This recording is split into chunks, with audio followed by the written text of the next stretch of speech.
co-chairs Walden and Wagner.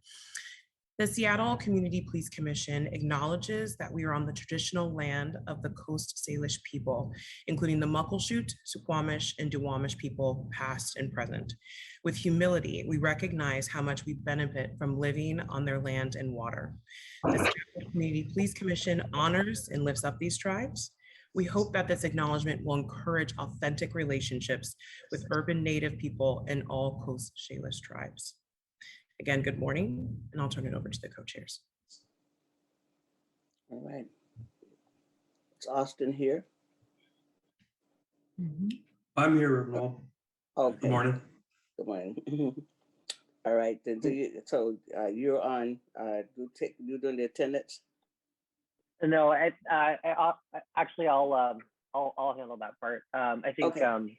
yeah, there's our notes are a little bit old, I think, on the agenda when we were waiting to figure out who was going to facilitate. Okay, because it's you and I this time. Okay, that's cool. Yeah, Oh, my I'm happy to apologies do for it. that.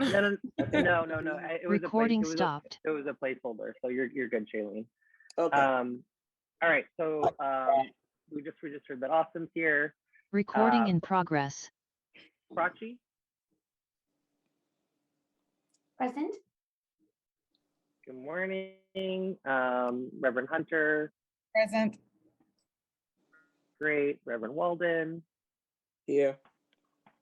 Good morning. I'm here. Not seeing Joseph on the call. So Joseph's not here. I know we heard from Alina that he was not going to be able to make it. Erica? Tasha? Tasha emailed with an emergency, so she is an excused absence today. Got it. Thank you. Legea? Suzette? Officer Mullins? Officer Mullins is present. Good morning, Officer Mullins. Also love the cowboy hat. That's a lot of fun.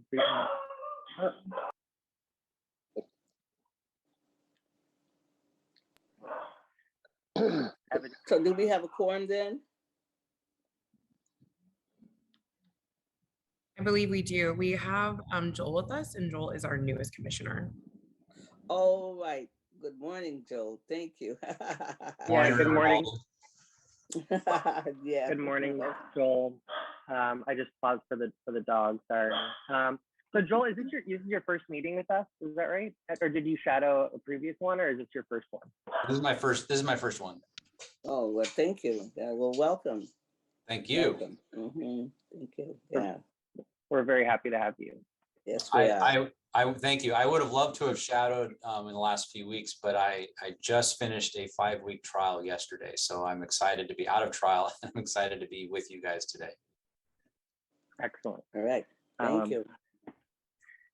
So our first, actually, I'm gonna put away my dog.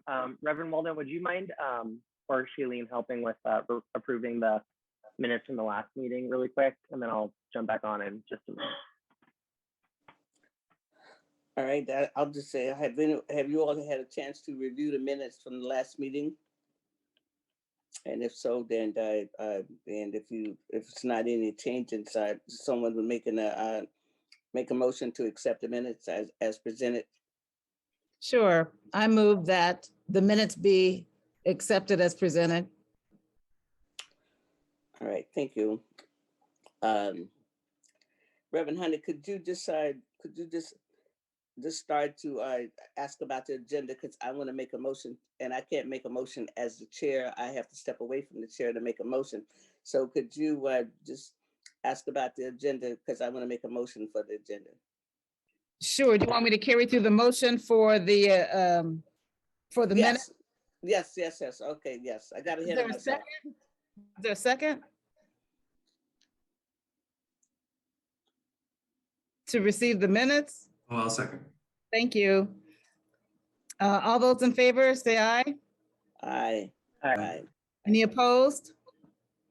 The motion is carried. And is there a motion to receive the agenda? Yeah, I'd like to step away from the chair and make them, I'd like to amend the agenda for the, like to amend the agenda to add on the agenda to have make space and for the commissioners to express their feelings or words about what happened in Buffalo. And so I'd like to add that to the agenda, please. Okay, and where would you like to put that, Reverend Walden? Wow. Well, maybe we could put it down to the department updates, because we had said that going forward, we would ask them to come once a month, but if we have any here for department updates, we can do that, and then we can take the time to have space and a quiet and moment of silence for the victims of the shooting in Buffalo, if that works. Sure.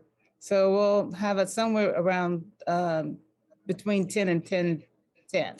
Right. Mhm, mhm. Okay. Okay. So it's been moved that the agenda be received with that amendment. Is there a second? Second. Thank you. All those in favor say aye. Aye. Aye. All Aye. those, any opposed? Then that motion is carried, and we can move on with the agenda. Okay, thank you. Welcome. All right. Thank you. And thank you for stepping in while I put my dog away. I'm just making a note on my own agenda so I don't forget.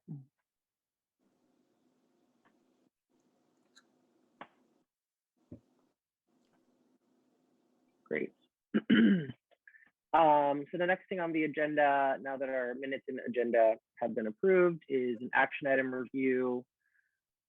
At this time, there's no action items to review. And so the next thing on our agenda is was going to be a discussion of the Terry Caver MAR. I think we were kind of finishing up reviews or getting an approval kind of at the last minute to send this to the full CPC. And so Shailene, yeah, I'm wondering, I don't think that the MAR went out because of that with the It went CPC meeting out. It just materials. went out a little bit did after it? 5 o'clock. So it should. Okay. It didn't go during the workday, and I apologize for everyone. We just wanted to make sure that it was as polished and close to the finish as possible. It did go out. So do you want us to review it? Are you still comfortable reviewing that? Not comfortable, but Yeah, no, did you want still later? happy to do it. Okay. I just didn't know if it went out. I'm getting lost in all my emails, so thank you. That is great. So I'll turn it to Reverend Hunter to kind of introduce the first part of the MAR, and then I'll talk about the CPC recommendations, and then we can discuss as a commission and take a vote. Thank you, Douglas. A couple of months ago, the Police Practices Work Group brought before you this form for review and acceptance. And our work group has decided to review some of the management action recommendations of OPA to see what recommendations need greater advocacy, what recommendations are reoccurring, and which MARs are symptomatic of bias policing. At the same time, the Behavioral Health Work Group was concerned with police response to those exhibiting mental health crises. So the two work groups collaborated on this management action recommendation review. And as Shailene mentioned a few minutes ago, it did come to you yesterday. So in your mail somewhere, you do have this completed review form, and thank you for putting it on the screen. This review is regarding the killing of Terry Caver. Mr. Caver had a knife, was brandishing that knife, and was in a crisis state. It was alleged that the officers did not de-escalate the situation according to SPD policy, and that deadly force was inappropriately used. The OPA findings were that the inappropriate use of deadly force was not sustained, but the allegation of not de-escalating a situation according to policy was sustained.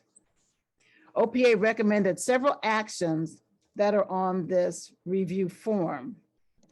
Our CPC research and analysis was guided by Nia Franco, Senior Policy Advisor, and we are very grateful for her leadership and excellent analyses. Our analysis is that SPD's work with those exhibiting mental health crises needs improvement. At our last CPC meeting, Reverend Walden reminded us that in many mental health crisis calls, things go well, and we don't hear about many of those. But we also know that when things go wrong, as she mentioned, they go very wrong. There are policies in place and crisis intervention training that is available. Yet at least 6 community members in a mental health crisis since 2017 have been killed by SPD. In this case, one of the named employees arrived on scene and fired his weapon within 14 seconds. No de-escalation can take place in 14 seconds. Yet it took a minute, 60 seconds, for them to begin life-saving measures to no avail. We also believe the 20-day suspension that was given to the officer who shot and killed Mr. Caver is insufficient. That officer is appealing the suspension. Our analysis states there should be a higher consequence to directly causing the death of a community member, especially in circumstances where it is clear the officer did not follow department crisis intervention training. Also, the department did not recommend additional crisis intervention training or other non-punitive actions for the employee. I didn't go over the OPA recommendations. They are there, but we today would like to focus on our CPC recommendations, and Douglas will go over those recommendations. Thank you, Reverend Hunter. And I want to thank you for your work on this MAR review, and absolutely second your gratitude for Nia and her leadership in helping make this possible. So the CPC in this document is recommending 5 items. The first one is requesting, once again, which we have previously, that SPD and OPA work together to revamp training for officers related to subjects with knives, which has also been recommended by OPA. We've also requested to be included in all policy and training reviews or revisions moving forward. The second recommendation is related to the first and kind of dives deeper into some of these training aspects.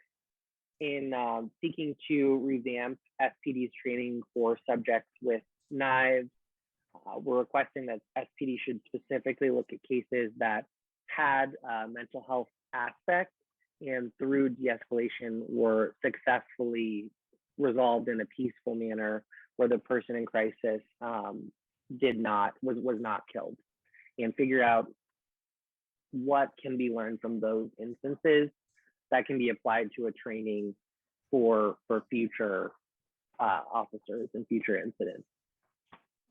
We're also recommending that SPD state as a guiding principle and goal and work towards ensuring that there's no loss of life in responding to people in a mental health crisis, and to integrate this guiding principle into CIT training. Our third recommendation is to consider supplementing the presence of officers with the presence of social workers through the crisis response team or a similar citywide program such as Health One. So bringing social workers to work in tandem with SPD in these instances to help de-escalate even further. Our fourth recommendation is that SPD should include restorative justice and restorative actions as part of the response to officers who are causing harm to community members and their family. And I think this is important because as Reverend Hunter mentioned, while we find the accountability measures that were implemented for the officer in this instance insufficient, the greater accountability doesn't necessarily have to mean a punitive response or a punitive response only. It also could include a restorative component as a measure to help educate the officer on the harm that was caused and hopefully prevent similar instances from happening in the future. And then our final recommendation is that SPD should publicly respond to the recommendations by the CPC and by OPA within 30 days of receiving the document. So whenever we are able to vote on it and then get it out. And with that, that kind of concludes our overview of this management action recommendation review. And folks received this last evening, but hopefully now have a pretty good handle on kind of what this is all about. And hopefully we'll be seeing more of these moving forward now that we have kind of an established process and we have this form, as Reverend Hunter noted. And so before jumping straight into a vote, I just want to hold a little bit of space if folks have any questions or discussion on the MAR. Again, this was the result of several weeks of work from Nia, Reverend Hunter, and myself. And so would love to hear any questions if there are any, but if not, we could just move to a vote. And still talking, but I see Austin's hand up. My bad, Austin. Go. Oh, no, I just raised my hand. This is really great work. I really appreciate all the time that everybody put into it. Reverend Hunter, Nia, you, Douglas. I mean, I really appreciate the diligence and the, I mean, yeah, it's just really great work. With the recommendations, I noticed that they all kind of envision a world where SPD remains the primary responder to mental health crises, and kind of runs responses to those crises. And just for me personally, and from my personal experience and from the training that I've had and the reading that I've done, I would love to see us call more for a mental health response that's primarily led by mental health workers with potentially police as like a backup. And Reverend Walden has noted that we don't currently have anything that really looks like that. We don't have the kind of social workers and other workers that we would need in order to do something like that right now. I would say that that's primarily because the city for multiple administrations has not really invested in creating any kind of 24-hour mental health first responder program like we've seen other cities begin to create. And so I would hope that the recommendations might kind of push more towards a world where police are not leading the response to mental health crises and are working in tandem and kind of, under the guidance of mental health professionals, because these crises are really complex. They require a great deal of training in order to be able to deal with, and police just have kind of different training and a fundamentally different role than that. And so that would be my only kind of suggestion to what's otherwise.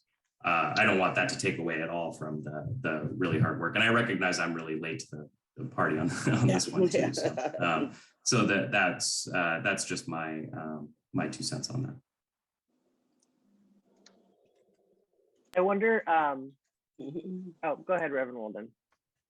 Oh, thank you. I always like to I agree somewhat with what Austin has to say, but also as somebody who actually has been here all this time, actually working and responsible actually for CIT in Seattle, I think that we always start with what is not happening right with it, and then we lose all the places where it is working right. I mean, prior to 1997, it was no training in Seattle and across the nation, but two places. It was in Memphis, Tennessee, and Portland, Oregon. We brought the Portland, Oregon model to Seattle at that time. So, so one thing about history, if you don't know history, then sometimes you sometimes you don't be able to connect the dots. So what we do in Seattle is that we always throw out the baby with the bathwater. We did the same thing with the gang units. We disbanded the gang units back in the 1990s, and by the mid 90s, there was a big mistake. So I think sometimes we cannot always throw out the baby with the bathwater. We have to have a measured response to be able to get to the place where we want to get to. That's all I have to say about it, is that I've seen so many times that we've thrown the baby out with the bathwater in Seattle, whether it's in working with homelessness or whatever area that we're working in, we always jump to something else and not take and not bring it all together. So that whatever we bring, we'll be able to bring what worked, and then bring in take out what's not working and bring in the new whatever it is we want to bring in new. That's all I have to say about it. Thank you, Austin. Yeah, Reverend Hunter, and then I see Brian Maxey, and then I see Mark after that. Thank you. I agree partly with Austin. I think in a perfect world where there are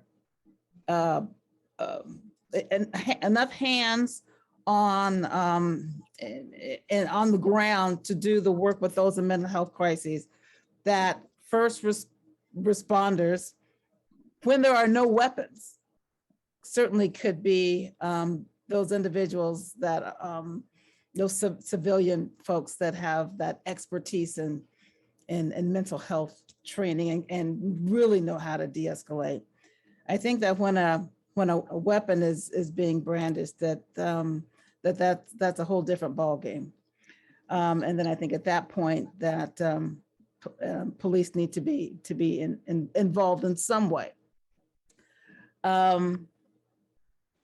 Also, I think I heard that there's like 2 mental health groups that can go out with officers. So there's a whole lot of beefing up of mental health professionals that needs to work. But I do think that can be a goal, that there are enough mental health workers that can go out on these calls and take the lead. I would love that to be the case, that there are enough employees, but right now I thought I heard at one point there's like two teams.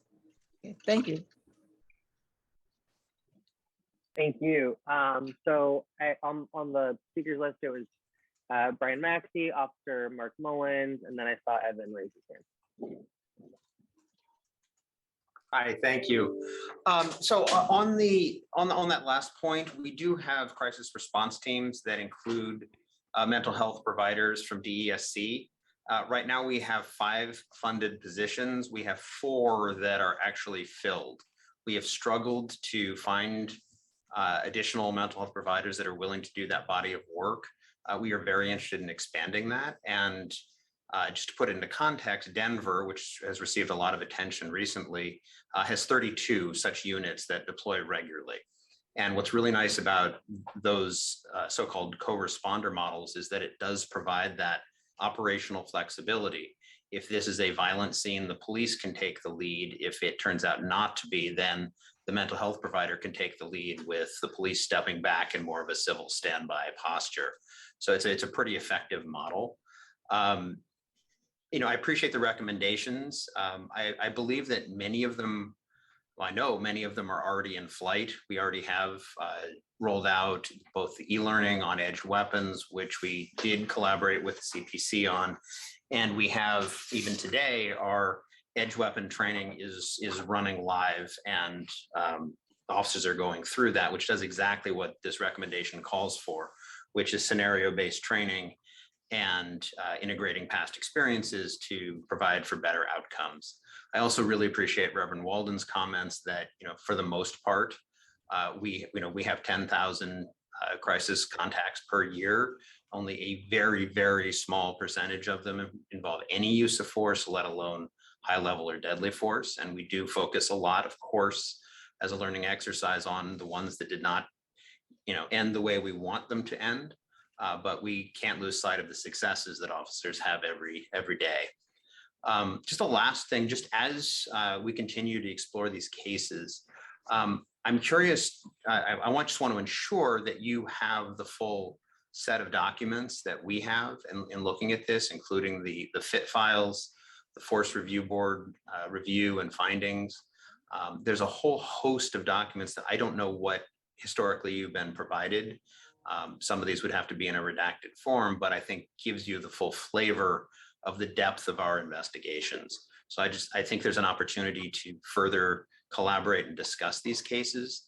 That's probably better suited not for recorded online events, but in rooms, getting together, talking these things through, and really rolling up our sleeves and seeing how we can move the ball forward. And really appreciate the opportunity. Thank you. Thank you, Brian. I think it would be great if you and Shailene and Nia could touch base offline about those additional kind of documents and how we could connect on that for a future SMAR review. Because I appreciate that offer, and that sounds great. And thanks for sharing that additional information as well. So I have Evan, and then Officer Mullins, and then Prachi. Yeah, hi everyone. I just wanted to, Brian actually kind of stated what I wanted to say, that again, like based on my understanding, Brian probably knows better. There's like 5 mental health professionals, 2 teams at DSC, and there's 5 mental health professionals, but 4 of them are field. And I was actually going to mention the Denver thing also. I think their program, it's called the Support Team Assisted Response Program. I think it was so successful that it kind of expanded 5-fold. And I kind of like look into this a lot since I did do my undergrad in Colorado. So often look back there for policing and stuff. Anyway, I just wanted to reiterate what kind of Brian said on that. Great, thank you, Evan. All right, Officer Mullins. Okay. What I would like to ask is, first of all, when we vote on this form, are we voting for what we read in the content, or are we voting for the form itself? The content.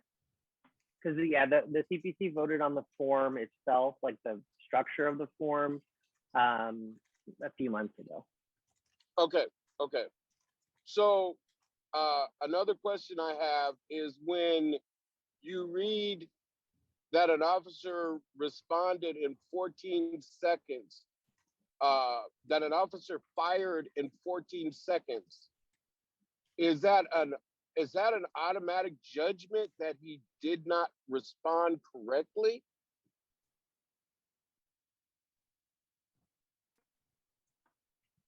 As I'm reading it, no. I think it's just kind of stating the facts of the timeline. Well, the way it sounded was that an officer fired within 14 seconds and did not de-escalate, or did not give himself the opportunity to de-escalate. So I'm confused about that. I believe that was part of the OPA finding. And Nia, you can correct me on this.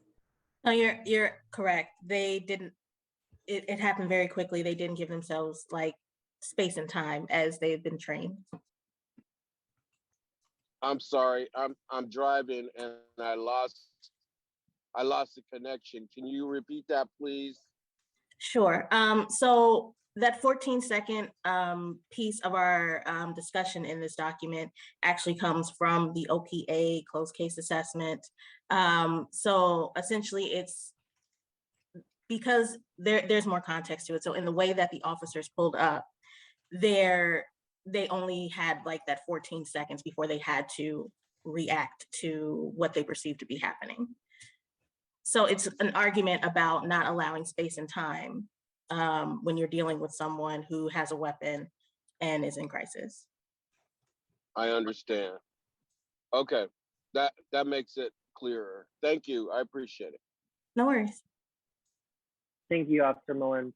All right, the last person on the speakers list that I've seen is Prachi. Please.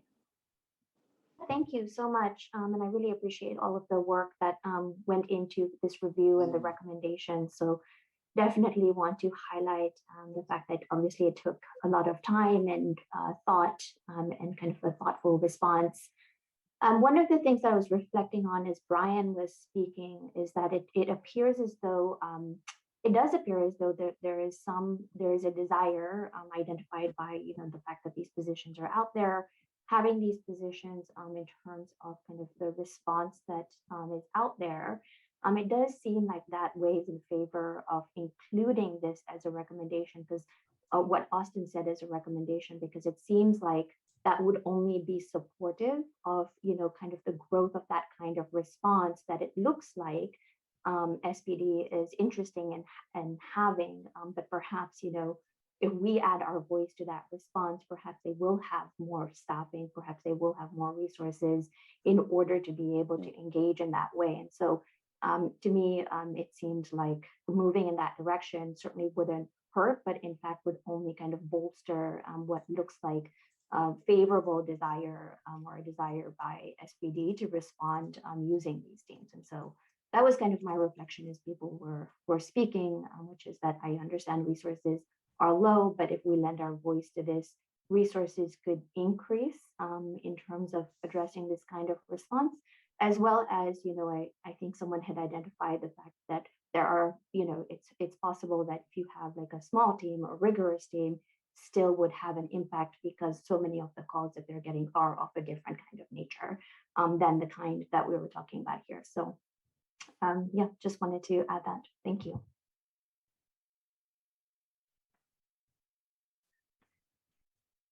Thank you all for this discussion, and thanks, Prachi, for adding that. I'm wondering, I'm trying to figure out what, if any, final changes we can make to the MAR before we take a vote, or if there's any kind of like final guidance we can give to the police practices group that's worked on this, that we could then vote on this MAR as kind of the core of how it is. But if there's some sort of small kind of tweak or guidance we can offer them to move forward.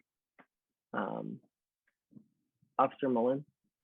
Yes, we could add in there to tell them to hurry and get these resources out to these officers who are answering these calls, because we do not have social workers to help us, mental health crisis people, professionals to help. We don't have it. It's not there. There may be CIT, and we love them when they're available. There may be crisis intervention people out there when they're available, but we're going to these calls on a constant basis. Now I can speak for South Precinct because I know that we're going to these calls on a constant basis without any assistance. and I know people ran campaigns based on the fact that they were going to handle this situation and the officers were going to get some relief from having to go to these calls, or just the fact that a social worker or a crisis intervention person or whatever would be with us so that we could back off and let them handle it. We can talk in these meetings all we want to, but the bottom line is there are things happening, and there are things that are going to happen today that need this kind of program in place right now. So I think that's one of the tweaks that we need to do, is to get people to hurry up and get this in place. Thank you, Officer Mullins. Yeah, I think that's a good idea. So maybe under goal number or recommendation number 3, we can add a couple words about doing this expeditiously or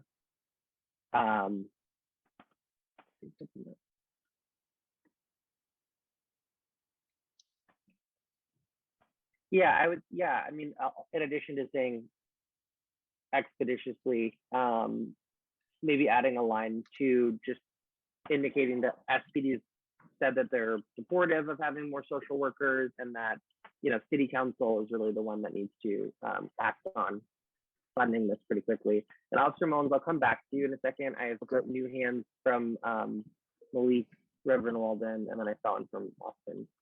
Malik, please go ahead. Okay. Thank you for letting me comment. I want to piggyback on what Officer Mullins said, because I want to encourage everyone. This is an opportunity. I hear Officer Mullins saying, how are we using the venues that we are in to give awareness to these job positions? I have to say, I listen to a lot of committee meetings and I don't hear a lot of city council meetings say, this is where you can go and look at the job description for the alternatives to police response effort, right? These are positions that are, when I talk to some of the, I won't say the names, but when I talk to some of the private contractors I know who are doing this body of work, they never ask me, hey, Malik, did you see the job description I sent you so you could get it on Peterson's website and send it out to the other council members so they're talking about it also? This is a team effort, not only for SPD positions, but the mental health positions that Officer Mullins is talking about. For community and family on this call, I would say and encourage you, hold the city council members accountable for making sure we're talking about this more regularly in your Rotary groups, in your church groups, in your civic groups, at your picnics, at Sunday dinner. Share the job description, encourage others to do the same. In the venues that I am in, I have to say, I don't hear job descriptions. Who did you recommend to become an officer? Who did you recommend to become a CSO officer? Who did you recommend to become a mental health provider? I'm raising this because I do feel strongly that this is an opportunity to fill these positions. We don't see a lot of facilitation and communication about the importance of filling these positions. Thank you, CPC, for letting me talk. Thank you, Malik. And if there is there a job position that's open right now, Malik, that maybe there's like a link we could share with our commissioners? I'm embarrassed to say I don't have that, right? But that's what we would all think, right? Because back in 2020, we heard all this talk about alternatives to police response. That's right. And the need to follow what they do in Denver and what they do in Eugene. But I haven't seen anybody ever send to me, hey, Malik, make sure this job description gets sent out on Peterson's website, or make sure who you're talking to gets this job description here, there, and to the next place. I wake up this morning and the alternative to police response is a reduction in park hours. Got it. Thank you for sharing that, Malik. All right, I have Reverend Walden and then Suzette, and then I think it'd be good to move to wrap up the conversation. Go ahead. Yeah, the one thing that I wanted to kind of piggyback on what Mark was saying was that also, it was my understanding that all the officers supposed to have 8 hours of CIT.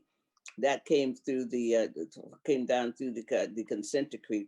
And then if a supervisor is supposed to have 40 hours, and so if you don't have enough officers trained with CIT, I mean, I know a lot of things is different now because of COVID and that kinds of stuff. But COVID is not going to be an excuse for us forever. So I just wanted to make sure that that's still happening, that the officers there are still getting the new officers, and everybody's still getting, all the officers are supposed to get 8 hours, and then supervisors are supposed to get 40 hours. And so, I mean, I see that Brian is here, so he could probably say if I'm wrong or not, or whatever. So I don't know. But according to Mark, what he's saying too, they don't have enough officers there who's trained this with the regular CIT, and if all officers should have the 8 hour training. That's not the 40-hour, but at least it's a basic. So anyway, I take my hand down. Thanks. I'm happy to respond to that if Please, okay. thank you. So last time I checked, we were nearing 70% of our officers that are what is called CIT certified, and that is the 40-hour class that right now is being run through CJTC at the State Academy. And so 70% of our folks go through that. That is a very high percentage based on the Memphis model that Reverend Walden referenced earlier. And in fact, it's higher than any department that I'm aware of. We would certainly push that to 100%, but there is, in the research, there's a strong relationship with having officers that are willing and volunteer to do that rather than compelling them to do that. I know that leads to some controversy, but all officers, as Reverend Walden said, have the basic CIT 8-hour class and receive regular CIT training and integration on our regular in-service programming. Thank you so much for sharing that, Brian. Suzette. So I wanted to circle back to what Malik was saying, because he brings up a good point. And, you know, if we are doing alternatives, then we should be looking at those job descriptions. And furthermore, you know, we have to look at it, goes twofold, because there's a job specification and then there's a job description. So the job specification is what they put out there when they were doing the recruitment. A job description is what it goes deeper into the duties that an individual is going to have to do. So I would think that if they are recruiting for these alternatives, then we should be able to request what the job specification is, and then also what the job description is, and have that sent to us for review. Because, you know, a lot of times, you know, like within labor, we will look at before they put something out, we'll look at it to review it and then to approve it. So another question we could ask is, who is doing that review and who is having that buy-in to make suggestions on what are the criteria for the individual that they're looking for, right? So just a suggestion to the CPC as to something that we should probably follow up on and be asking some more questions. I think that's a great idea. Thank you, Suzette. I mean, looking into the job description is a really good idea, and seeing how we could be involved in that, even the drafting process around that. And I just want to thank all the commissioners for your engagement in this discussion. It's a really good one. This issue of the role and the expanded role for social workers in responding to crisis calls and mental health calls is something that gets talked about a lot. And it's such an important issue, and it's an area like Malik and like Austin and like Officer Mullins were saying that folks have talked about a lot, but hasn't really been implemented in the way that we want to see. So I really appreciate this important discussion.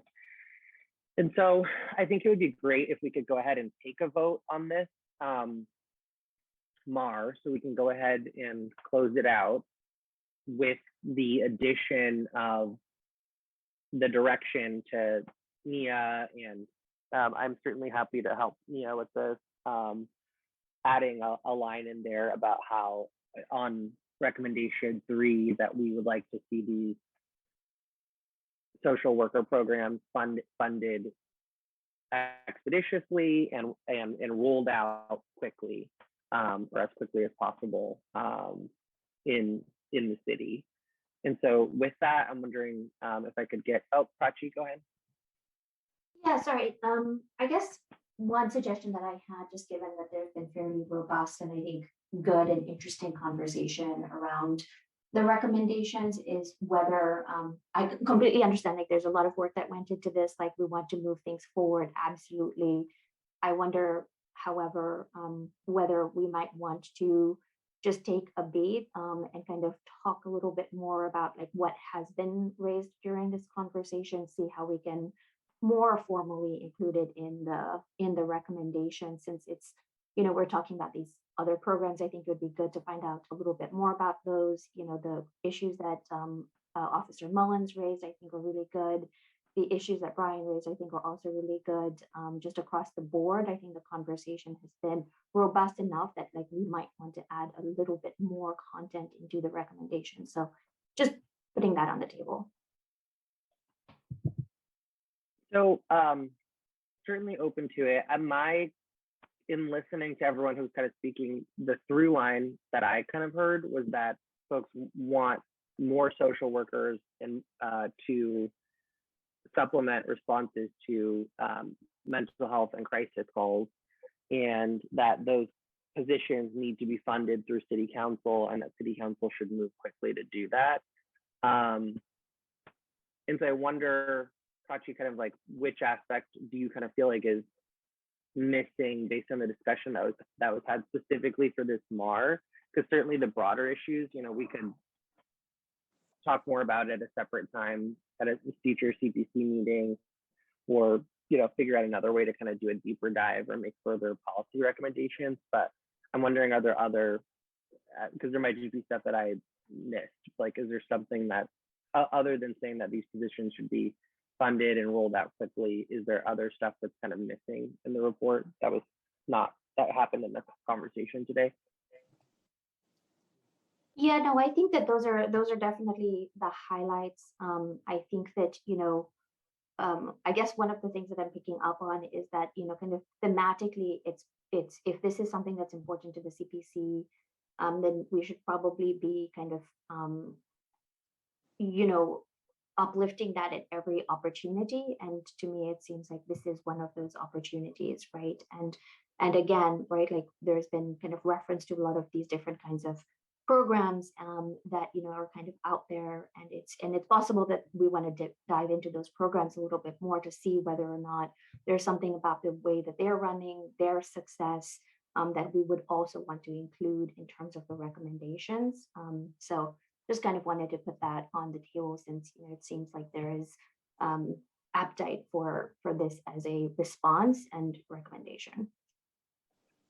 Thank you. Leah, can I ask you to weigh in on that? Or yeah, and then Reverend Hunter, I see your hand too. So yeah, either one of you. Sorry.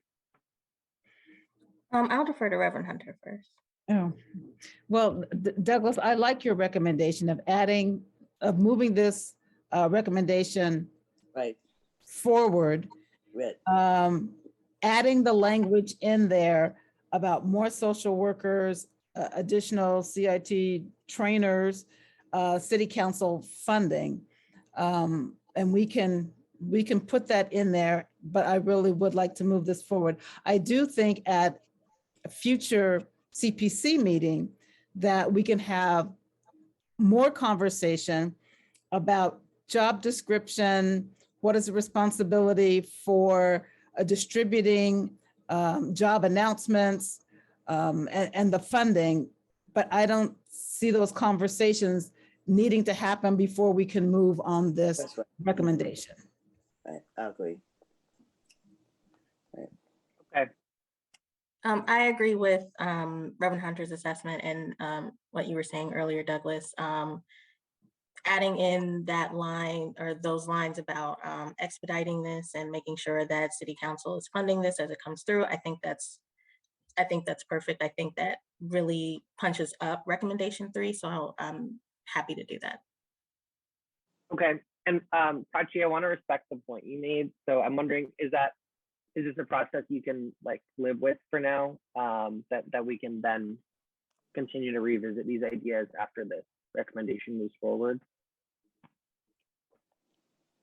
Yeah, I mean, I defer, to the CPC as a whole. If you want to definitely move forward with the vote, obviously you all have put in the work and the time for the recommendation, so definitely defer to you all. Okay, great. Glad we could discuss that. So with that, I'm wondering, would someone like to make a motion to approve this MAR at this time?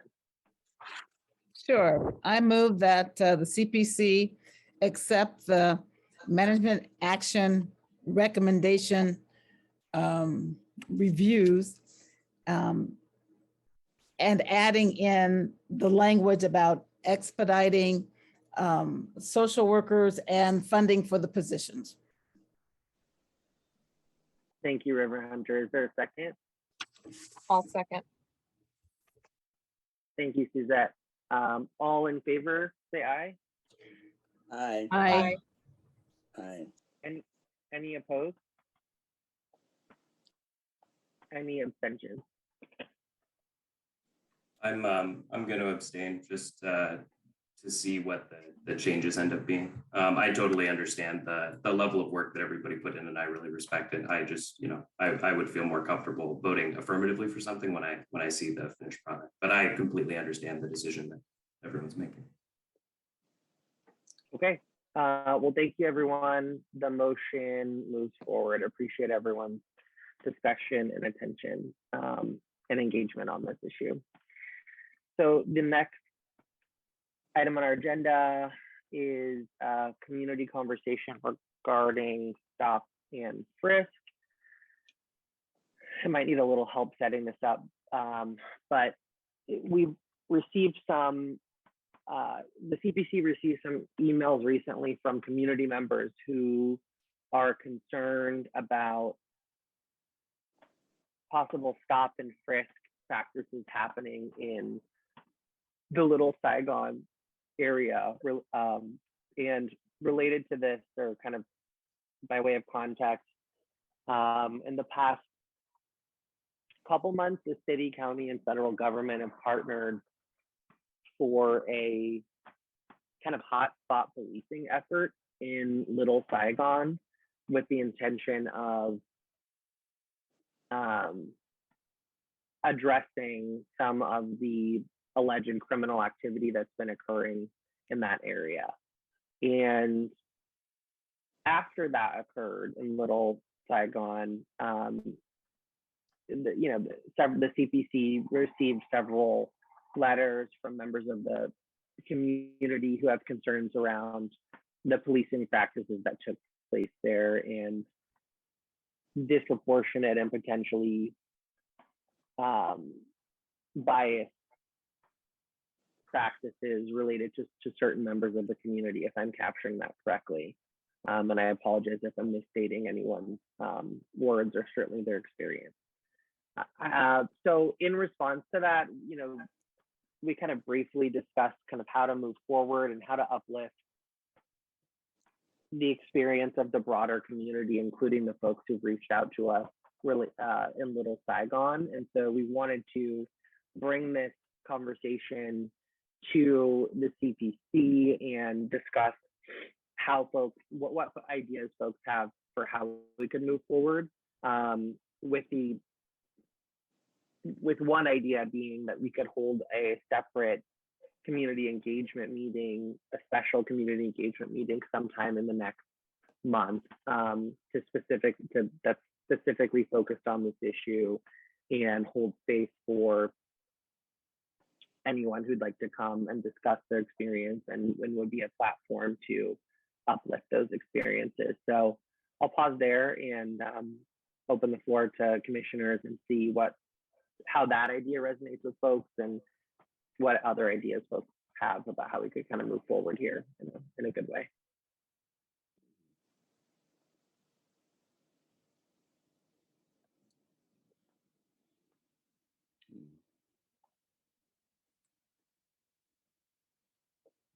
Officer Mullen.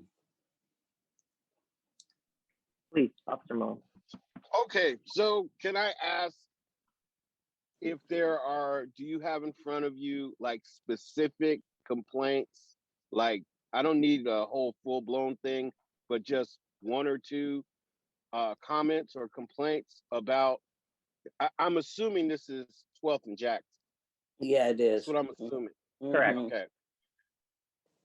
So can you give me some idea about what those complaints would be? Because I can tell you that 12th and Jackson was a That's right. serious situation that That's right. needed to be dealt with by the That's right. police That's right. because we were having shootings and stabbings on a regular basis Right. there. Not to mention all of our retail thefts were going into that zone and being sold again or resold. So it was fueling, that one area was fueling so much crime in the city that we needed to go in there and shut it down. That's right. And I have actually never seen an area Right. that has caused so much crime in the city itself. Drawing on almost every aspect of crime that was going on there. Open drug dealing, thefts, robberies, stabbings, shootings, you name it, it was going on there. So what were the police supposed to do? I guess the police are damn if you do, damn if you don't. But we needed to do something. And I will stand up and say that we needed to do something on that. I agree. And there's certainly folks in the community, in the Little Saigon community, who are grateful for the actions that occurred. And so I think that's part of the reason we wanted to have this discussion here as a CPC, is to how we could have kind of more fuller discussion around and what makes sense here. So I see Shailene's hand. Hi, just really quickly to respond to Officer Mullins. So just to give more context of the complaints or what we heard. So there's two parts to this that we also discussed. One, there's the conversation, Officer Mullins, that you're having, of course, of the business owners in that area and the concerns that they had with the activity that was happening there. I myself live very close to that area, have been through it many times and noticed that myself without doing detailed observation or any kind of investigation as a civilian. On the other spectrum of this conversation, what we received via email, so a lot of this also came from the Emerald and a opinion piece or article that they put out that their journal investigation, the people that they spoke to in that area that were in that particular area at 12th and Jackson, there were conversations from residents who were, their complaints were they were being stopped and they were not part of any illegal and activity or anything going on. They were simply walking through the neighborhood. And seemingly the discrepancy was that some of the folks that were experiencing that were of course Black and brown, but also immigrant population who had concerns of, one person said, I'm just an immigrant, I'm no one, I'm just walking through my neighborhood. And so some of these were captured and their experiences and stories were captured within this particular opinion piece, which I'm happy to circulate to the commission so everyone can see it.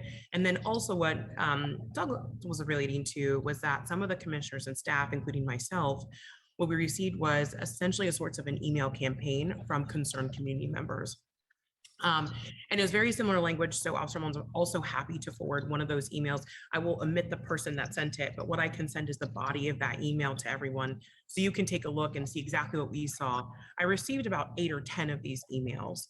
And so, so did this from the co-chair. So we want to just bring attention and then highlight it here for you all to, as a CPC, how can we provide a platform, uplift voices? And I think the conversation was really robust as far as the people that are concerned, the community members who are being directly affected by this joint police practice from SPD and King County, but also those business owners, as you know, Officer Mullins, you and Reverend Walden have brought up, that were also affected by some of those activities as well in a different way. So I will send around that information, the article and the body of the emails that we received, so you can see exactly everything that we're talking about. Thanks, Shailene. And I just want to also just remind everyone of the frame of this discussion, which is, you know, what kind of discussion or special community engagement meeting or something else kind of makes sense as our collective response, how we want to move forward as a CPC. So Reverend Walden, please, and then Reverend Hunter. Yeah, I'm not going to take much time, but I always wanted to make sure that we also, I think Shailene mentioned that the business owner, as a previous business owner for 25 years, I think sometimes in Seattle, the business owners are not that really considered. And so if we do have a community meeting, I like to suggest that we also invite business owners from down to Little Saigon. I go that way every day, and I know what it looked like. And for the last 3 years, it was terrible. And nobody here said anything about it being terrible. I mean, it was absolutely, I mean, nobody would walk through there. The businesses wasn't making any money. I mean, and so we have to decide that we're going to want to be a city where it's okay for businesses not to thrive and they all close up, or we're going to find our way to be able to work in this in a way that business owners, I mean, the business owners can thrive in Seattle. So as somebody who go that way every day, I've gone that way every day for 46 years. And so I know what it looks like. I know what it looks like the last 3 years. All the crime was up there, all the people, I mean, people couldn't even catch the bus there. I mean, it was horrible. And I mean, for somebody, it was terrible. And if somebody's being stopped or all of that, I think it all needs to come to the table. We all need to have a discussion about it, but we have to bring the business owners and all of those people in that corner to whatever we do, whether it's a community meeting or whatever. I think we have to invite the whole area. That's all I wanted to say. I want to make sure that it's balanced and we bring business owners there and people, and then have, if we do a community meeting, that is just not one-sided. And sometimes, like it was around the defund issue, sometimes our thing was always slanted and we didn't bring in other people, other voices. And so I'd like to see that not happen this time. Thank you, Reverend Walden. Reverend Hunter. I am happy to have a community meeting with those individuals who would like to share their concerns about how they were treated and that they felt it was biased. I have to go through there 12th and Jackson anywhere from 2 to 4 to 6 times a day for the 2 jobs that I have. And I agree with Reverend Walden, it was outrageous. And there were certainly times I was almost afraid to drive through there because of the amount of drug dealing that you just see, fights that I would see, prostitution, and it was just outrageous. Anywhere from 50 to 150 people just standing on the corner, and people wouldn't catch the bus. So I am so grateful that corner and that area has been cleaned up. But I'm happy to provide a platform for conversation. And I do think it is important to have business owners there as well as other community people. Thanks. Wondering if anyone, thank you, Reverend Hunter. I'm wondering if anyone else, any other commissioners want to weigh in on this, on the idea of having a special community engagement meeting that invites both the folks who've reached out directly to the CPC as well as a kind of broader cross section of the community that works and lives in Little Saigon. Yeah, thank you, Austin, please.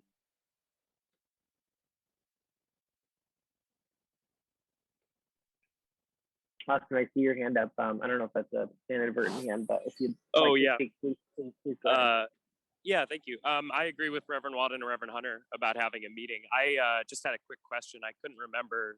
Shailene, I think you might have told us this at the last meeting, but did we email the folks back who emailed us and invite them to a CPC meeting to give public comment and stuff like that?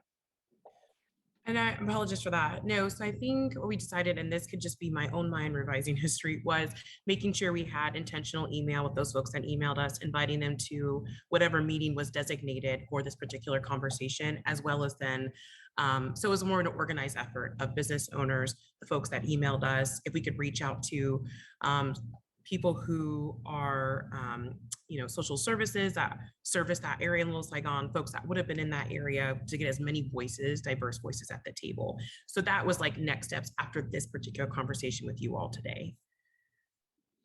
Yeah, I think that makes total sense. I think we can also just always, anytime somebody contacts us by email, I think we can always have kind of a, sure, come and give public comment sort of response too, because generating more community engagement at these meetings would also could also be one avenue. But yeah, I think that We makes did. total I'm sense. so sorry, Austin. I should have responded to that too. Jacqueline put together a very Oh, well-crafted oh, response that we also did in response to the emails that we did receive. And part of that email, which for everyone on the call, I will also circulate that language so you can see it.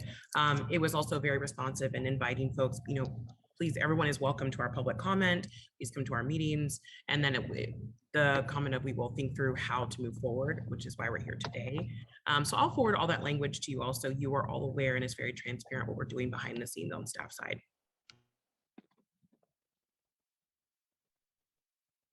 Thank you very Thank much. Staff is awesome. Staff is awesome. Brian, I see you. I'll call you on you really quick. I just want to do one more solicitation. Is there any other commissioners who'd like to weigh in on this?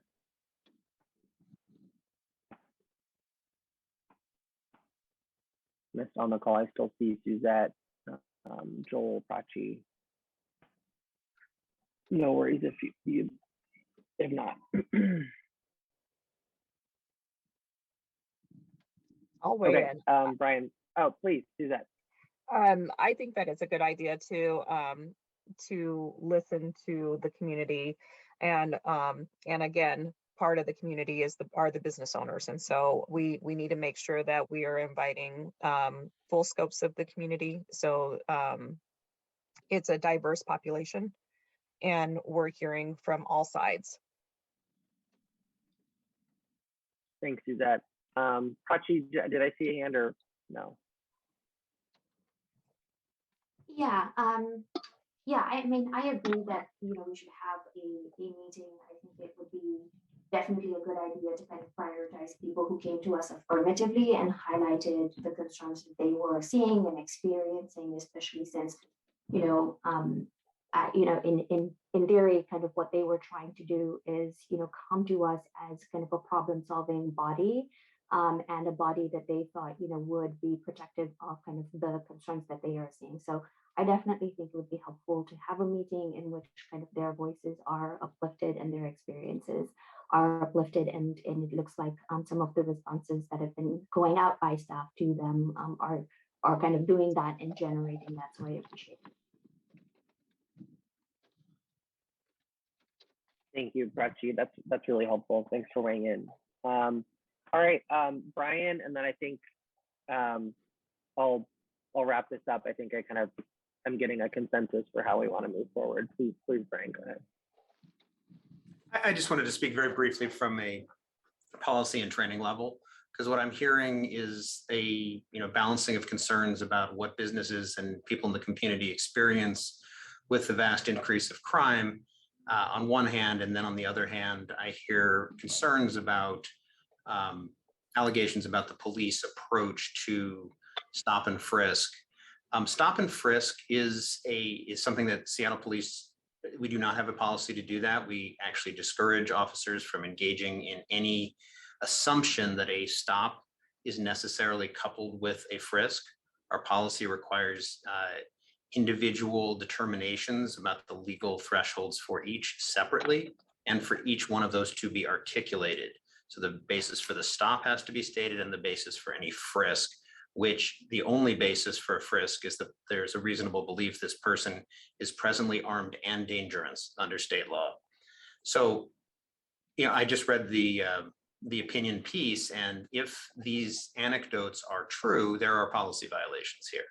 This is not something that the Seattle Police Department would support, and we can engage with the criminal activity that we need to engage with legally and according to policy. We don't need to do this. So if this is true, it is a problem. However, as always, when I'm presented with anecdotes, I need to go in and I need to validate them. So I need to find out what these were, what the officers had, what really happened, review body camera. So we have a whole bunch of information about each and every one of these events. But I just wanted to make it clear that there is no stop and frisk policy at the Seattle Police Department. And if it's happening, it's problematic because it's an unlawful practice.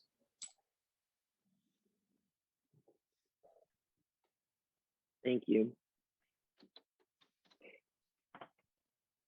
So I am hearing a consensus across commissioners who've spoken to have a special community engagement meeting dedicated to this issue, ideally in June. And I think the exact timing might kind of depend on how outreach goes to members of the community. I also heard specifically from Prachi that it would be helpful to highlight and make sure that we're, I don't know if prioritize was the word that you used, but you know, highlighting the folks who've reached out to us in the affirmative. I remember you did say that. And I think that makes sense. And I also heard a pretty strong consensus across commissioners that, you know, this should be the folks that we're inviting to this call should also include a broader cross-section of the folks that live and work in Little Saigon who are impacted by both crime and the response to crime that's occurred in the past several months. I also just want to say I appreciate that how folks have approached this conversation with nuance. It's so often not happening anymore across so many public spaces where you know, two things can be true at once potentially. And so I appreciate that that's happened here today. And so I think, like I said, I'm hearing consensus to move forward with a special community engagement meeting in June. And I think, you know, I think we could work with staff and talk about at our next strategy meeting, kind of the immediate next steps for moving forward. But I think that would include reaching out to the folks who reached out directly to us in the affirmative, identifying community and other business leaders in Little Saigon, and inviting these folks to a time where that's kind of mutually agreeable, where we can have this meeting over the next few weeks. So I'll pause there in case anyone wants to jump in with anything I've missed or if I didn't kind of capture anything accurately. Okay, great. Next up on our agenda is the amended item, which was a moment of silence and CPC discussion led by Reverend Walden. So Reverend Walden, I'll turn it over to you. Thank you so much. Thank you for amending the agenda to allow space, and I want to call first for a moment of silence for the victims of the mass shooting there in Buffalo, and then after that we'll hold space for people who might want to have a comment, like we did around Shirley Lau's when she got killed by the Seattle Police Department. So anyway, let's take a moment of silence, please.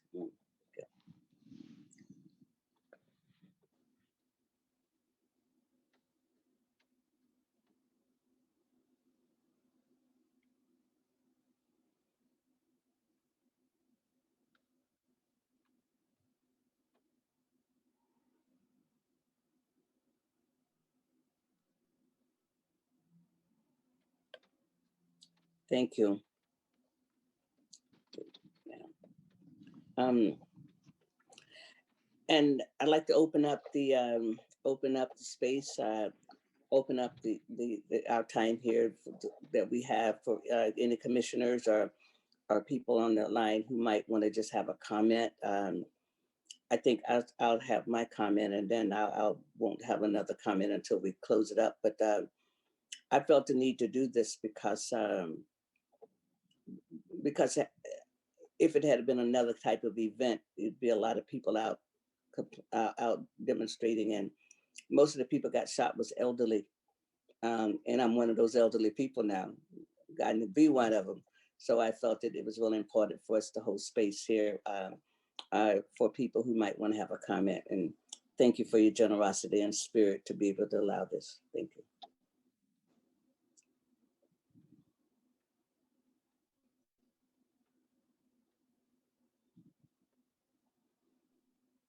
Well, then, thank you for offering this space. It's really odd, you know, today, all this news, and I find it, I even read in a book, you know, that you'll be more healthy and your blood pressure will go down, the less news you listen to. You know what I mean? So my brother sent me a text Sunday saying, you know, there was another shooting and you know, et cetera. I didn't know of the other multiple ones. But the people you mentioned us to have some time to think about, I only saw them yesterday on CNN, and they were all, of course, all Black folks. But I saw my aunt, I saw my grandmother, I saw my mother in those pictures. I saw uncles, I saw cousins in those pictures. But what I fear most is that America, if they let what happened to all them children in Sandy Hook happen and didn't do anything differently since, what do we expect to have happen differently after what happened in Buffalo? Thank you. Thank you.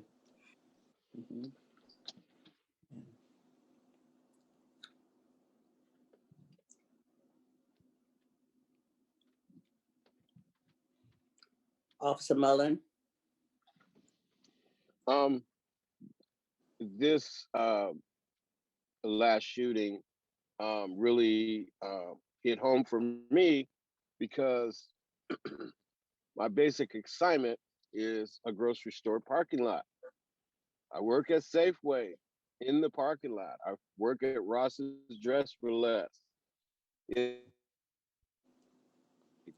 My sole role is to keep the peace and keep shootings down. And that has been my role, is to suppress violence in areas of Rainier Beach, in the Mount Baker area.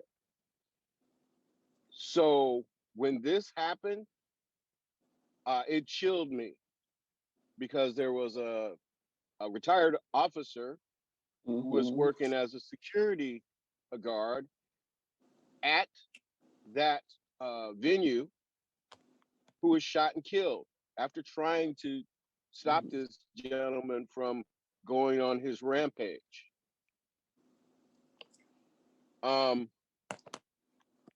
There's no kind way to say that we need to make decisions that will make these soft target places. Number one is the schools. As the gentleman said, Sandy Hook. If Sandy Hook doesn't shake you to your core and want to make you do something to change the way we're handling our business in this country, then nothing's going to change. We need to start throwing away some of our sensitivity and start being real about protecting things. And I know that's the way I live my life. I don't expect everybody to live their lives the way I do, but I believe in the defense. I don't want to leave children helpless and undefended. And I don't want to leave anybody, the elderly, anybody undefended. So let's think about what ways we can stop making some of these targets so soft and try to harden them up so people can be protected and feel safe going to the grocery store. I can't imagine worried about going to a grocery store to get food to eat. And I see so many elderly people every day struggling to go in those stores and get what they need to survive. And coupled with the fact that you've got to worry about the threat of somebody shooting you, it's ridiculous. Let's do something about it. Thank you. I appreciate it. Thank you.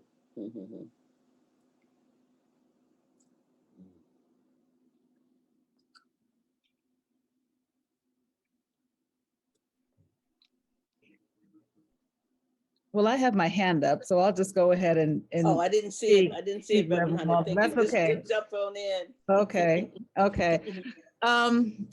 This has been a tough month for me. And I pretty much just went on tilt after the killing in Buffalo. I can't separate the killings in Buffalo, the what appears to be the hunting of Black and brown people. I can't separate that from the potential of the Supreme Court decision in taking a woman's right to choose away, to choose what kind of birth control, how, when, and where to use birth control. For me, it's all part of the same thing that is fueled by white supremacist replacement theory. And it's really, really been hard for me. I preached about this on Sunday, both of these concerns for me. And some of the responses I got in the congregation I was preaching to were, "You're so passionate about, and you're preaching." I think that made me even angrier, because my question is, why are you not as passionate and angry as I am? I don't know if anything will change. I agree with Malik. If the hearts of Sandy, people's hearts didn't change, but Sandy Hook, I don't know what will. But I do know that I've got to keep proclaiming the truth as I know it, and encouraging others to do something to hold their legislators and Congress people accountable for this violence and the white supremacy that has run amok. Black and brown people are not the enemy in this country. Women are not the enemy. Other marginalized communities are not the enemy. And so we need to figure out a way to have sensible gun control and more mental health resources available. So thank you, Reverend Walden, for opening this space for us. You're welcome. Mr. Ward? I'm really pretty heartbroken about what happened in Buffalo, as I was with what happened in Charleston, as I was at what happened at the Jewish synagogue, as I was in the numerous shootings that have occurred, particularly in the last year in various Asian communities. Those of you who know me know that where I live, I'm a very spiritual person.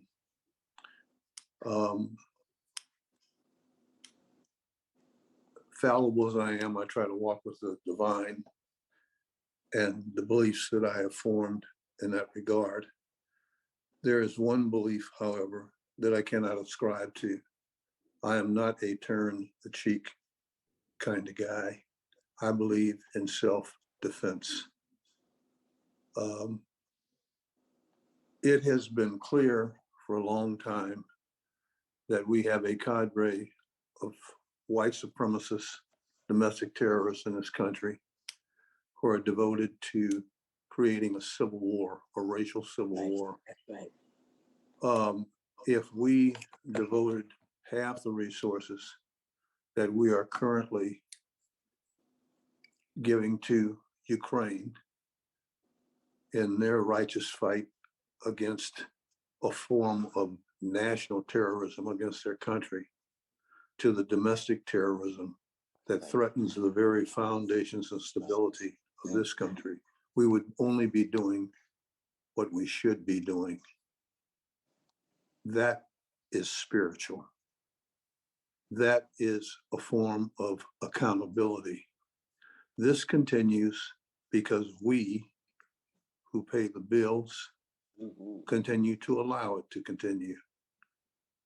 So I ask you, how long? How long? I'm speaking as a private citizen, not as a member of the monitor team. And with that, I will yield. Thank you, Mr. Ward. Okay. Douglas, do you see any other hands that I might not be seeing? No, I do not. Okay. Well, I think then we'll just go ahead and close the space. And I thank you all for allowing this. Also, I think that one of the reasons why I wanted to do this also, and not to be political or not like that, but sounds look like these Black lives didn't matter. If the police had killed 10 people in Buffalo, the whole nation would have been going up in smoke. And so when people say Black Lives Matter, they don't mean all Black lives. They just mean some Black lives. It's according to who killed those lives that matters. I don't believe in Black classism. I don't believe in that. I believe all the Black lives matter. And so that's why I was compelled to actually ask for a space to be able to do this. And also, just as on Saturday, Mothers for Police Accountability, we had doing a stand in solidarity in Seattle down at Martin Luther King Park from 2 to 5. And we asked the community to come and just stand, and we call the names. And I mean, because these women has spent a lifetime of service. I mean, Pearlie had been running a food pantry for 25 years. I mean, these are, you know, and then Buffalo only, it's one grocery store for 100,000 people. And we talk about advancement. Look at the racism that these people are experiencing in Buffalo. I mean, what would Seattle be like if we had one grocery store for 100,000 people? So anyway, I really appreciate you letting me have some, letting me do this today. And I see Charlene's hand is up. Go ahead, honey. Thank you, Reverend Walden. I think I'd be remiss if I didn't say and lift up a couple of things that were said that really struck my soul. The day that this happened, I was waiting for our news to pick this up. The first time I heard about it was actually on the BBC. They're the ones that reported, and that was the report I saw. Then I saw Al Jazeera USA English report, and it wasn't, I think, until the end of the day or the next day that I saw Yahoo pick this up. And my father's retired, and you know, he goes to the grocery store in the middle of the day. And so I called my father. He's nowhere near Buffalo, but it was just a, please go home, you know. And there was a young woman who was 32, I'm 34, who was also there getting food for her family after, you know, her brother's a bone marrow transplant and just taking care of her family. And so I say that because I think that as a CPC, we have an opportunity and a privilege to, when our country fails us and doesn't lift us up and protect us, we have a space here to lift up these names, lift up voices. So thank you, Reverend Walden, so much.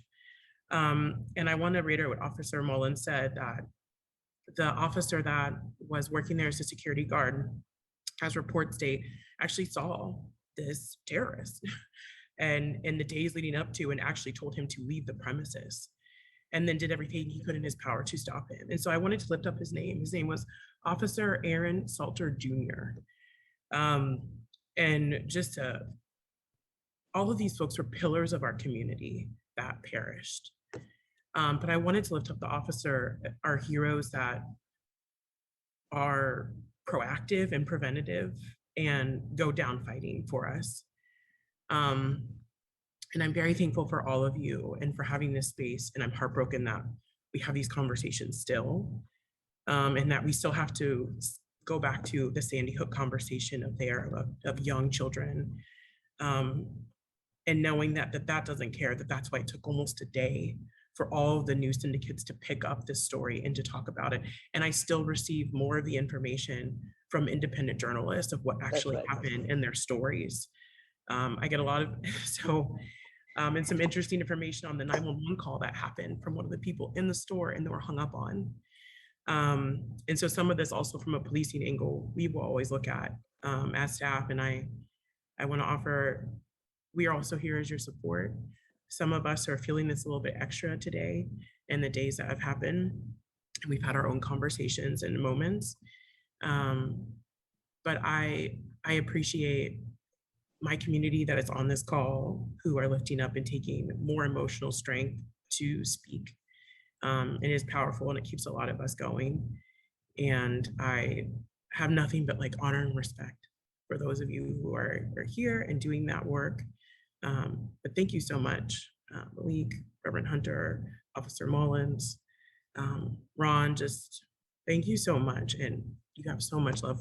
I have so much love for you, and I carry you with me. Thank you.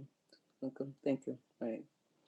Again, I'll just close it up and just offer my offer our support in what we can do, and every positive thing that we do in the world works. I mean, in some level, it's changing the vibrations, whether we believe it or not. And so this one moment here that we've taken actually changes the energy. And so I'm just grateful as a, I mean, I'm 76 now. So I started this work when I was 33 years ago. So, yeah, 76 is a long time to be in America and to be hunted down and not have any significant change. And we have to reevaluate that. We have to reevaluate what we do with our time and our money and who we spend time with. I mean, really and truly, we have to reevaluate our position in America. Yeah, so anyway, thank you. I turn it back over to Douglas. Thank you so much, Douglas, for your courtesy. Appreciate your courtesy. Thank you.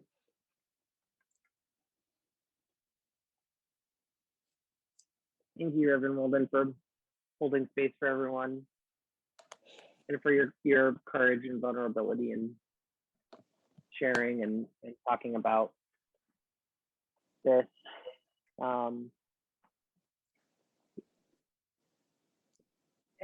We're all so busy and we all have so much incoming information all the time, email, tweets, news, what have you. It's easy to forget that we're all emotional human beings with emotional social needs that are going through the world and are impacted by the things that are happening. And so I really appreciate you encouraging us to hold space and talk about this issue. It takes a lot of courage to do that and vulnerability. The next thing on the agenda was to go into department updates. And we mentioned at our last meeting that we're going to revert back to doing department updates once a month. And so in the interest of time, given that we have 20 minutes left or so for this meeting, I think we can go ahead and skip department updates since we had them at our last meeting, and then we'll plan to hear from folks at our following CPC meeting, which would be on June 1st. So with that, I think we could just go into public comment. Shailene or Emily, can I turn it over to you? Yes, absolutely. So public comment is welcomed by the CPC. Individual speakers will be provided up to 2 minutes to comment about items on the meeting agenda. Please remember, if you are providing public comment, it can only be in reference to items on the agenda. And if you are commenting on items outside of the agenda, your time to speak will be cut off. That being said, for those of you who, if you've just joined us or you were here earlier, we did add the conversation discussion with our commissioners about the terrible tragedy that happened in Buffalo. So that is part of the agenda as well as everything else. What I will do is check the OCPC email if you'd like to email us to comment, ocpc@seattle.gov. And if you were not able to email us, you're also welcome to raise your hand and we can call on you then. So Douglas, what I will do is quickly check our email to see if we received any requests for public comment. Just give me about 2 seconds.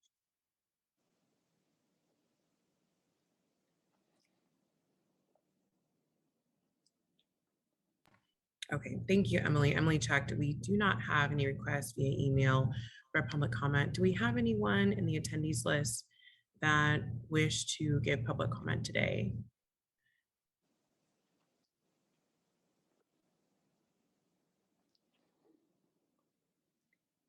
Okay. Seeing none, I will close public comment at this time, and we will have it in our next meeting. Thank you so much. I will turn it back over to Douglas. Thanks, Shailene and Emily. We'll now do our CPC updates, starting with co-chair updates. So a reminder that co-chair election, so the election to elect new co-chairs, is occurring in June. And this would be a term that goes from June through January, since co-chair elections are, according to the bylaws, held in January. So it would be a 6-month or so stint as co-chair. I believe the way this works is you put forward your name at our first meeting in June. So that would be June 1. And then we'll actually have the vote on June 30th, because I think you need a meeting before the actual vote occurs, if I'm remembering that correctly. If I'm not, anyone feel free to jump in. If you have questions about the role of co-chair, kind of what entails, what the experience is like, I know we'd be more than happy to talk with you, both Reverend Walden and myself. And I'm looking forward to seeing who steps up to take on this role. Yeah. All right. Other updates. Sorry, Reverend Walden, did you want to say something? No, I'm good. I don't have anything to say. Okay. Thank you. All right. Other updates and kind of reminders, we've been rotating through facilitators for our bi-monthly CPC meetings. And so that's been a really nice way to share power, share the stage, as it were, and also kind of prepare folks for additional leadership opportunities in the future with the CPC or otherwise. And so if you're someone who's interested in facilitating a bi-monthly CPC meeting, please reach out, and we may be reaching out to you directly as well to see if you're interested in helping with that role. It's been great and appreciated when Reverend Hunter, Prachi, Austin have stepped up to help us facilitate these meetings. It's been really great. Reverend Walden and I mentioned at our last CPC meeting that we were doing a series of some outreach calls to check in about commissioner attendance. We've done those calls in where they were needed, and they've gone well. I appreciate the folks that we've spoken with and folks that have recommitted to the work of the CPC, and also their work specifically on committees. And I want to just remind folks that so much of our work happens at the committee level, discussing, coming up with policy positions, coming up with ideas, drafting things like the management action recommendation review. And your participation in our many committees is crucial to actually keeping the police accountability work that we do here at the CPC moving. And so I appreciate the folks that have recommitted to attending their committee meetings. If you're having trouble attending a certain committee based on your schedule, I would just encourage you to reach out to let us know. Reach out to myself, Reverend Walden, Brandy, Mia, Shailene, folks that are the staff that are helping lead these committees, because there's certainly some flexibility in kind of when the committees meet, how that work happens. But we really need you, your ideas and your energy. So thank you in advance. And then updates on commissioner recruitment. We welcomed Joel Merkel to the CPC earlier this morning. I believe there's another open position that the mayor's office or city council is filling that Colleen helped recruit for, that I think is getting scheduled in the near future. Are there any other updates on commissioner recruitment that I'm forgetting? No, I don't have any updates. Okay. New business. we discussed earlier setting up a special community engagement meeting in June, so we covered that. And then the next section is work group update. So starting with police practices. I don't think we have any update. We were really focused on the management action recommendation review that we presented earlier today. We are continuing to work on other MAR reviews. And so in upcoming meetings, we'll have more to present. Thank you. And thank you for your work. Community engagement. Thank you, Douglas. So for community engagement, and let me just say, I didn't speak at the appropriate time about the Buffalo, but I'm super affected by this as well, having had a first cousin close as a brother being killed by the leader of the Aryan Nation in Louisiana. Yeah, it's a hard, this one was very, very hard for all the reasons stated before, and I won't take up much more time with that because I get too emotional because I miss my cousin so much. But anyway, thank you, Reverend Walden, again for always allowing and bringing forth that awareness about community. As far as community engagement is concerned, I as we were talking today, I'm thinking as far as the discussions with the community, with the Little Saigon community, and having a separate community meeting, I would like to propose that I can set it up for like May 24th, which is a Tuesday, and May 24th. Because that would be before we have to go into the June in-person meetings, as being directed. So I mean that's just a suggestion, and I'm sure I could pull it together for that time period, but it's up to the commissioners. The other thing is, I want to mention now, I was able to finally get I didn't want to mention in our governor's meeting about the next community engagement meeting on June the 14th, because I didn't have all the information or confirmations yet, but I do want to put it out that the next community engagement meeting regularly scheduled for June 14th, we will be having the mother of the young man that was killed up at the CHOP. She's going to come and talk about her experience, and so I wanted to leave that space open for her. So that would be the June 14th meeting. Let's see. The other one other thing, there's the National Night Out. I just want to put that on your minds.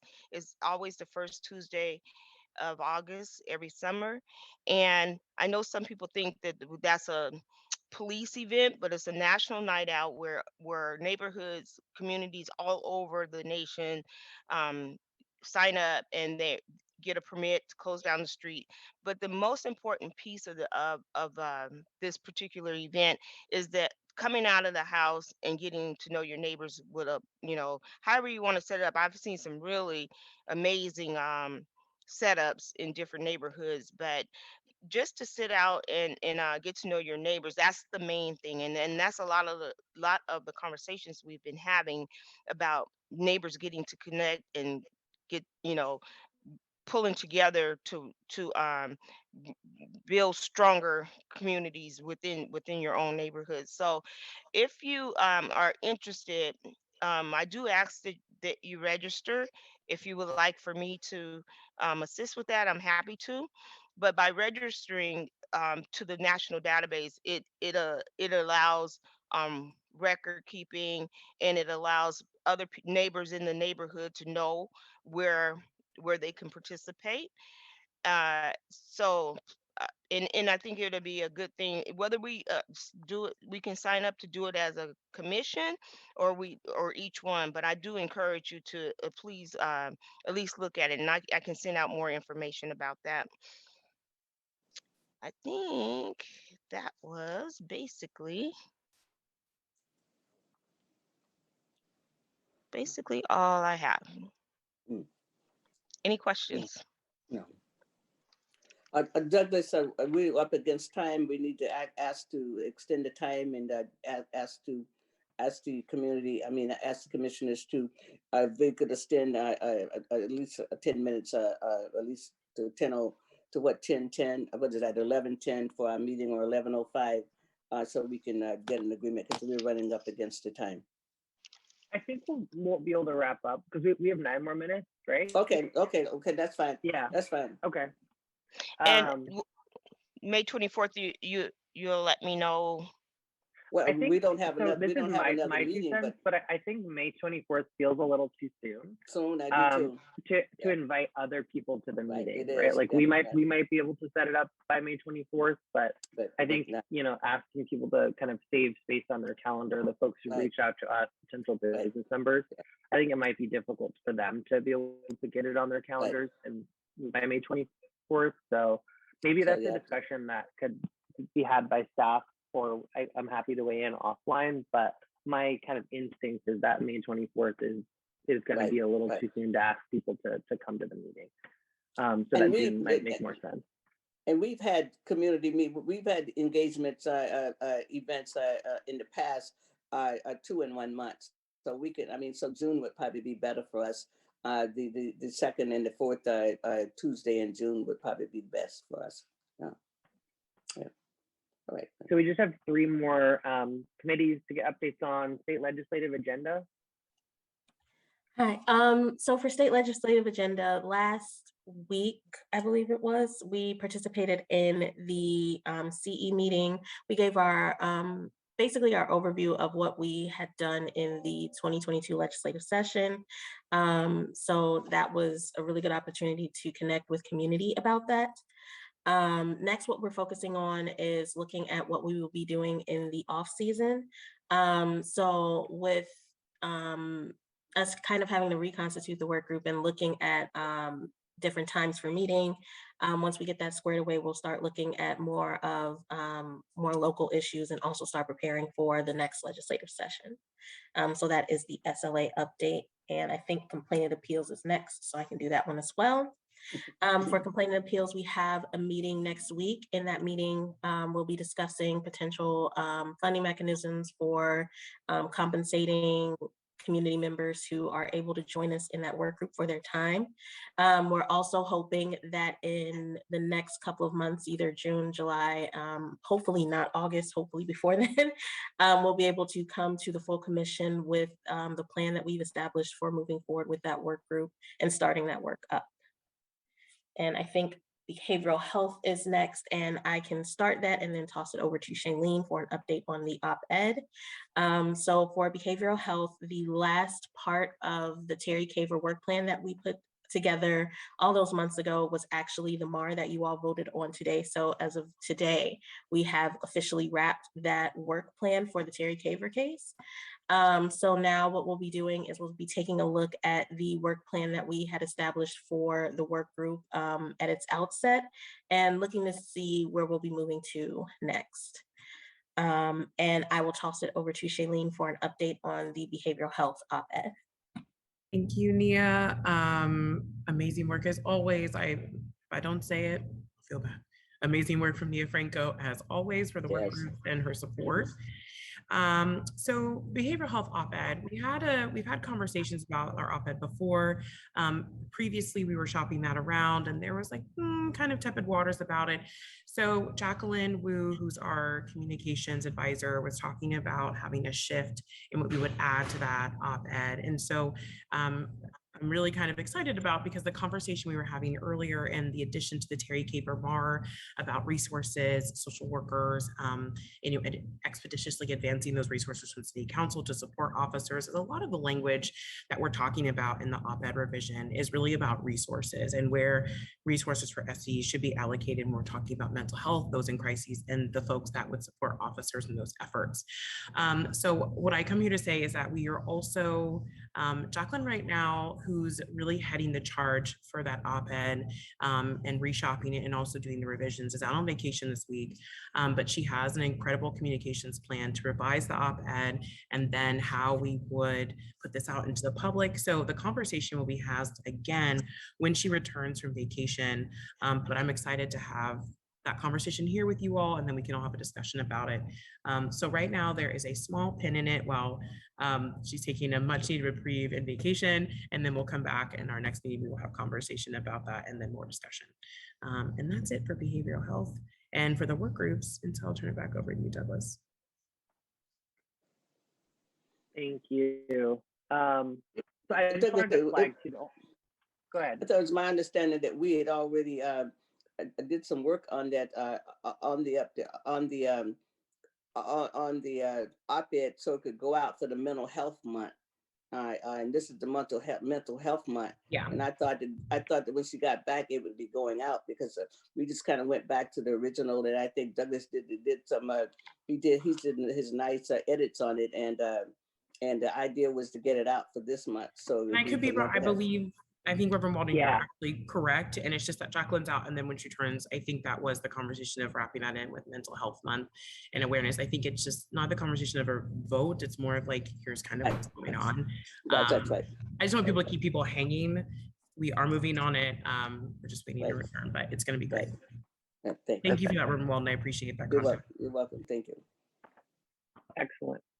Well, that wraps up our agenda for today. So I just want to thank everyone for joining us for today's meeting. Thank everyone for engaging in these tough issues and for your vulnerability and for the sharing that you did today. So I appreciate you all, and I hope you all have a great day. Thank you. Thank you. Thank you, everyone. Thank you. Thanks, everyone. Thank you. Thank you, everyone. Thank you. Bye-bye. Bye.